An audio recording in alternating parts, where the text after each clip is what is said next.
Estou dizendo para vocês que domingo nós recebemos domingo tivemos ceia, né? E recebemos a visita do nosso presidente do estado. Nosso presidente, para vocês entenderem, ele tem viajado o estado todo. Por exemplo, essa semana ele esteve aqui no domingo, ele viajou na segunda e ele volta só no domingo, depois do almoço ele vai estar de volta aqui. Então ele tem andado o estado inteiro. Como ele mesmo falou, nós temos 907 igrejas no estado do Evangelho Quadrangular. Ele é o responsável por todas elas. E ele tem viajado por todo o estado. E eu quero dizer para vocês uma coisa: ele saiu muito bem impressionado com a nossa igreja domingo. Ele ficou muito feliz com o que está acontecendo aqui. Ele ficou muito feliz com esse povo, né? Inclusive nos elogiou para outras pessoas. As pessoas já vieram me falar: olha, o presidente foi lá, falou que estava uma bênção, a igreja de vocês. Eu falei: glória a Deus, porque tem um povo que ama a Deus, que tem buscado a Deus, amém? E é sobre isso que nós vamos falar nessa noite. Salmo 56, verso 12, diz assim: cumprirei os votos que te fiz, ó Deus, a ti apresentarei minhas ofertas de gratidão. Fecha os teus olhos, fala com Deus. Pai, nós viemos à tua casa, estamos na tua casa nessa noite, Deus, e queremos ouvir a tua voz, queremos ouvir a tua palavra, que o teu Espírito Santo reine no nosso meio, que nós possamos receber de ti, Senhor, as bênçãos dos céus, através da palavra ministrada, Pai, em nome de Jesus. Amém. Amém?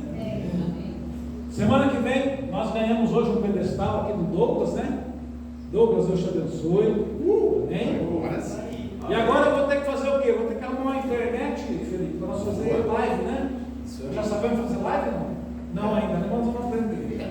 A gente não sabe fazer live ainda, mas a gente aprende. Então a gente vai providenciar para a semana que vem uma internet aqui na igreja, um Wi-Fi, para a gente começar a passar os nossos cultos na live. Né? Nós estamos colocando a palavra, a pregação depois do YouTube, nós vamos começar a fazer live dos nossos cultos a partir da semana que vem. Amém? Amém. Então, aqui fala sobre voto. Qual é a questão que se impõe aqui? A gente vem para a igreja, a gente começa a caminhar com Jesus, a gente começa a andar com Deus, e invariavelmente, isso é do ser humano, normal, você acaba caindo numa certa rotina, num certo comodismo, né? Você começa a ficar acomodado.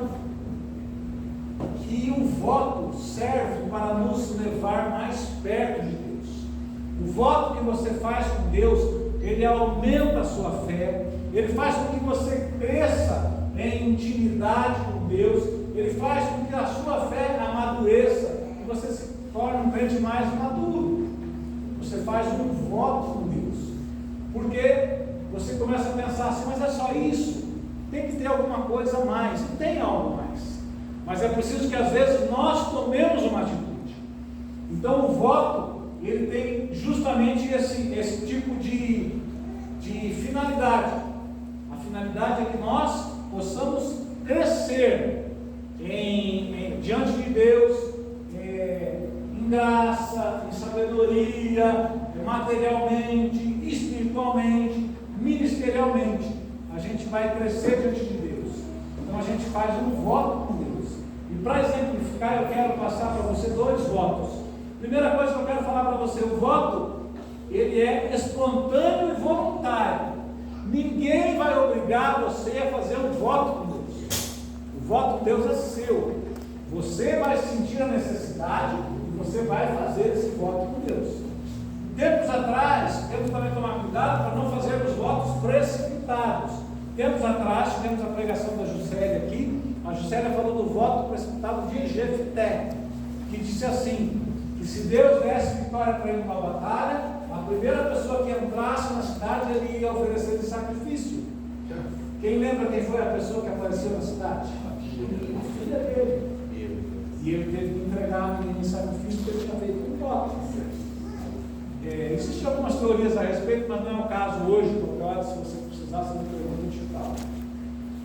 Então, você tem que tomar cuidado, porque o voto tem que ser voluntário, tá?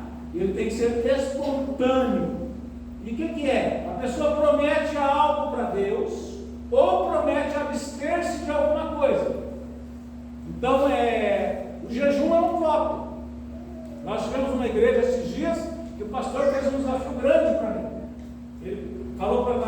situação a gente fazer jejum de café. Falei, pastor, isso é difícil, hein? Jejum de café. Mas tem gente que faz jejum de Coca-Cola, né? Jejum de Netflix. Então você faz um voto com Deus para você se abster de alguma coisa. Ou você promete algo a Deus, né? Você promete entregar algo a Deus. Eu vou falar para vocês de 2 votos que se encontram na Bíblia, tentando dar um panorama geral para você. O primeiro deles está lá em Gênesis 28, 19 a 22. Gênesis 28, 19 a 22.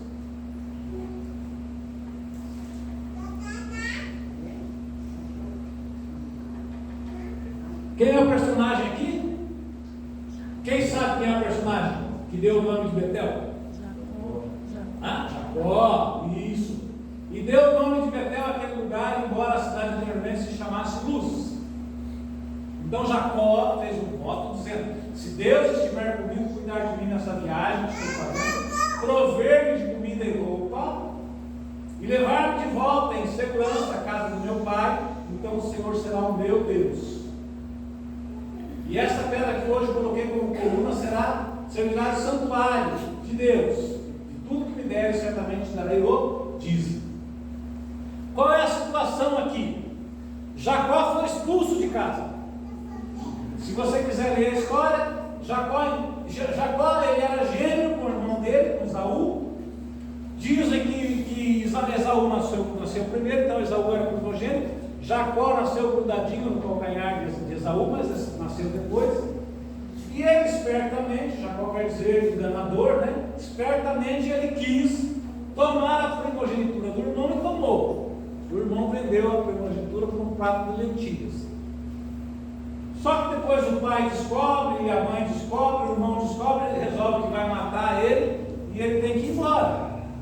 Então qual é a situação aqui? Você no lugar de Jacó, você expulso de casa, com uma mão na frente e outra atrás, sem nada, você vai ser enviado a um local distante, à casa de um parente distante, um tio distante, um tio da mãe. Vamos dizer que você sai daqui e vai lá para Rondônia, Zé Roberto, né? Vai morar na casa de um tio da sua mãe, que você nem conhece, né? E vai caminhar nessa estrada. E ao começar a caminhar, Jacó, que era um camarada, como nós dissemos, enganador, enganou o pai, enganou o irmão, para ter a primogenitura, ele faz esse voto com Deus. Ele não tem nada. E ele fala que se Deus o abençoar, se Deus estiver com ele, se Deus o prosperar, ele vai voltar ali naquele lugar, vai fazer ali um santuário ao Senhor, amém? E dará o dízimo ao Senhor de tudo que ele ganhar. Então aqui é um voto de conquista. Você é um voto na área material. Ele precisava ser abençoado por Deus na sua vida material. Ele está saindo da casa dos pais sem nada, indo para uma terra estranha, com um povo estranho, e ele precisava da bênção material de Deus, da bênção da igreja de Deus sobre a vida dele. E ele faz esse voto com Deus, que se Deus fosse com ele, o abençoasse, ele iria fazer ali um altar do Senhor, e ele daria o dízimo de tudo que ele recebesse. Esse é um voto. É um voto que alguém fez com Deus. Esse alguém é Jacó. Interessante que quando Deus nos abençoa, não há o que o inimigo possa fazer contra nós. Amém? Amém. Sabe por quê? Porque Jacó chega lá na casa do tio, o tio chamava-se Labão. Você já ouviu falar de Labão? Sim ou não? Sim. Sim. Labão começa a enganar Jacó. Primeira coisa que ele faz, Jacó se apaixona pela filha mais nova, chamada Raquel.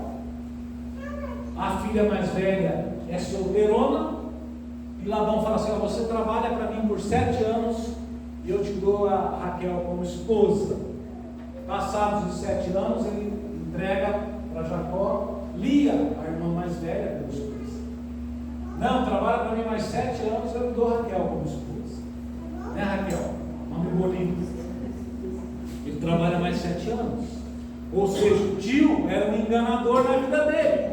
Por isso que a gente fala assim, tem um ditado que diz, para cada Jacó tem um Labão. Se você engana alguém, alguém vai te enganar.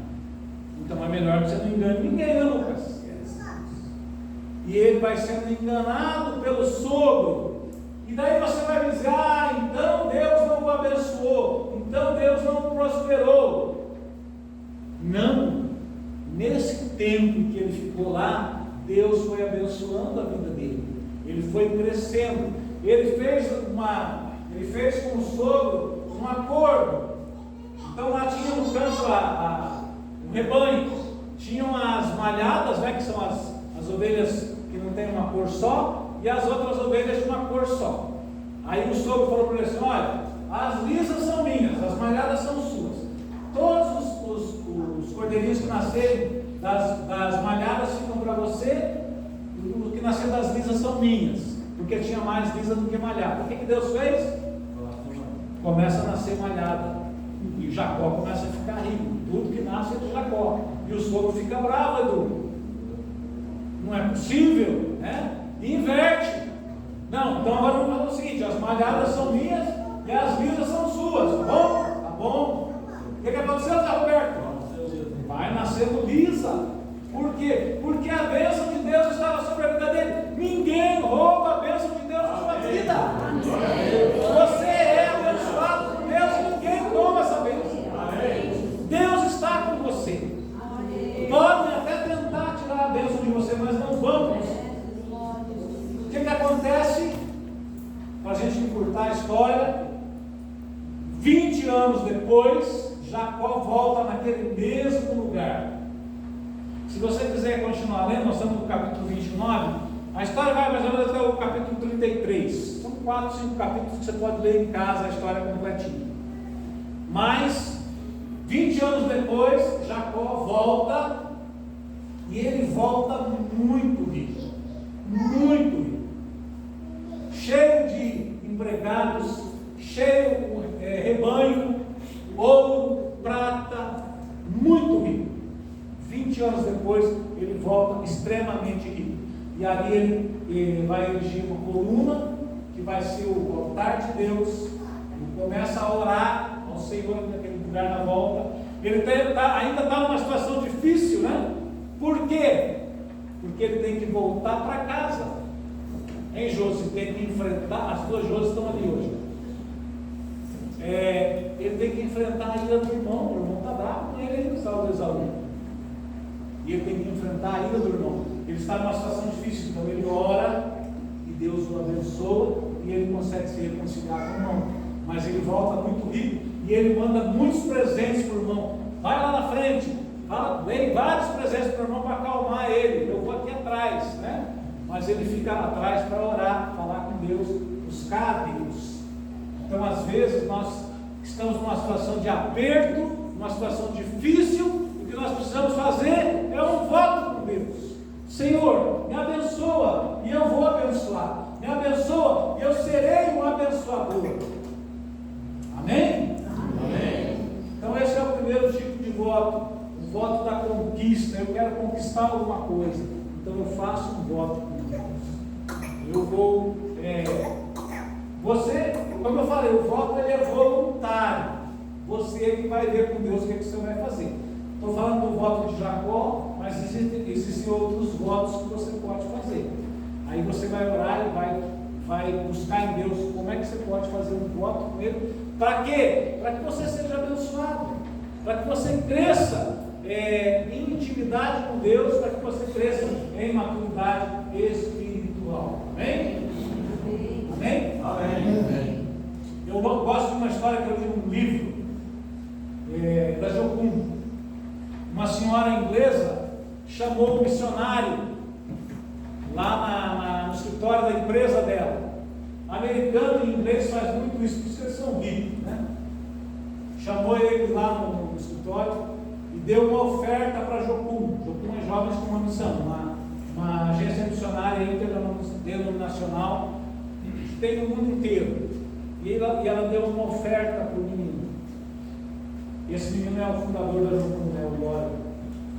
Aí quando ele estava recebendo o cheque dela, e ela recebe a notícia de que um dos navios da empresa dela havia afundado. E daí ela fala assim: olha, você me perdoe, mas eu tenho que pegar esse cheque de volta.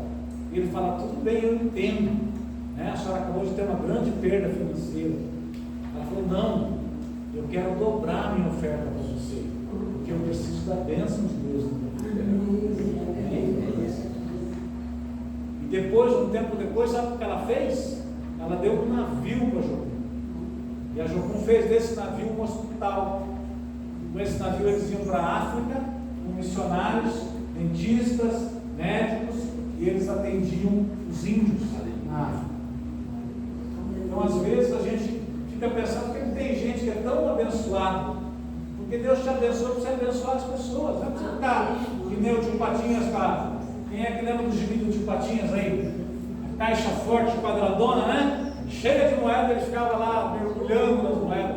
Não é para isso que Deus te abençoa, não. Se for para isso, pode tirar o cavalinho da chuva, que você vai continuar do mesmo jeito. Deus te abençoa para você abençoar pessoas. Amém? Então esse é o primeiro voto que eu queria compartilhar com você. O segundo voto é de uma outra pessoa também muito especial. O segundo voto é o voto da consagração da descendência. 1 Samuel 1, do 9 ao 11. Ana, personagem, Ana. 1 Samuel 1, do 9 ao 11. Nós encontramos aqui agora a história de Ana. Certa vez, quando terminou de comer e beber de Siló, estando o sacerdote Eli sentado numa cadeira, junto à entrada do santuário do Senhor, Ana se levantou.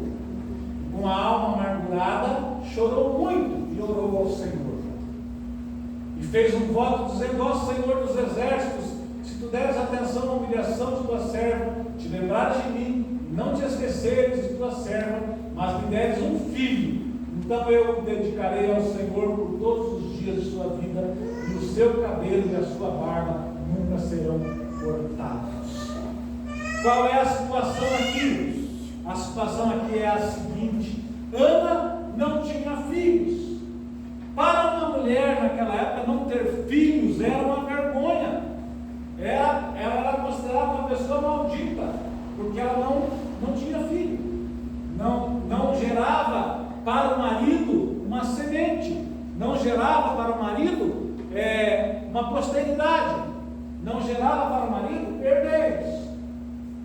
E ela então faz esta oração que nós vimos aqui. Esta é a oração de consagração da sua família, dos seus descendentes. Ela fala: Senhor, eu vou entregar o meu filho. Se o Senhor me der um filho, eu vou entregar esse filho para o Senhor. Amém? Amém. E eu achei legal que hoje eu tive um momento de nostalgia aqui, né? Quando a Fabiana estava cantando. Primeiro, porque são músicas lá da nossa conversão, né? E segundo, porque quando nós nos convertemos, o Felipe tinha 7 anos. Está escondidinho ali, ele pode fazer cara feia, ninguém vai ver, não tem problema. Mas o Felipe tinha 7 anos. E uma das músicas que a gente cantou aqui fala assim: contemplamos tua face, né? E o Felipe tinha 5? Tinha 5 anos. E ele cantava assim: completamos a tua face. E ele cantava na intimidade dele. Ouvindo a música eu lembrei disso, que ele cantava dessa forma, né? E eu lembro que a Marley dedicou o Felipe ao Senhor nessa época que a gente veio para a igreja, né? E o Felipe hoje ele é uma bênção na nossa vida, uma bênção como filho, como pai, como esposo, né, Ju? Mas ele foi dedicado ao Senhor lá atrás, a ponto, né, da gente deixar ele ir fazer missão. Foi embora fazer missão, ficou muitos anos fora, e um dia Deus, a mãe dele, né, já contou para vocês, falou com Deus, e ele ficava pendurado lá. Ele fazia escola de circo, né? Ele ficava pendurado lá no trapézio, no tecido. E um dia a Marley falou assim: se ele cair e morrer, Senhor, Deus falou para ela assim: se ele cair e morrer, ele é meu filho, ele vai ficar comigo. Então ele foi consagrado ao Senhor. E Ana consagra o filho que ela não tinha ainda pela fé ao Senhor. E quem vem a ser esse menino que um ano depois está nos braços dela? Ela está amamentando um menino, Samuel. Aí o Samuelzinho, todo feliz ali, ó. Está aceso hoje, né? Samuel, quem foi Samuel? Um dos maiores profetas de Israel. Samuel é o profeta que ungiu Saul, o primeiro rei de Israel. Samuel é o profeta que ungiu Davi, o segundo rei de Israel e o maior rei de Israel. E Samuel, ele era um cara tão cheio de Deus, tão cheio do Espírito, que ele repreendeu Saul, ele repreendeu Davi, que ele chamou a atenção deles para o pecado. E ele era um homem de Deus. Mas, o que me impressiona na história desse menino, e ele é fruto do voto de uma mãe desesperada, é que ele, pequenininho, eu imagino que ele tivesse uns 7 anos mais ou menos, 7 para 8 anos, Deus fala com ele.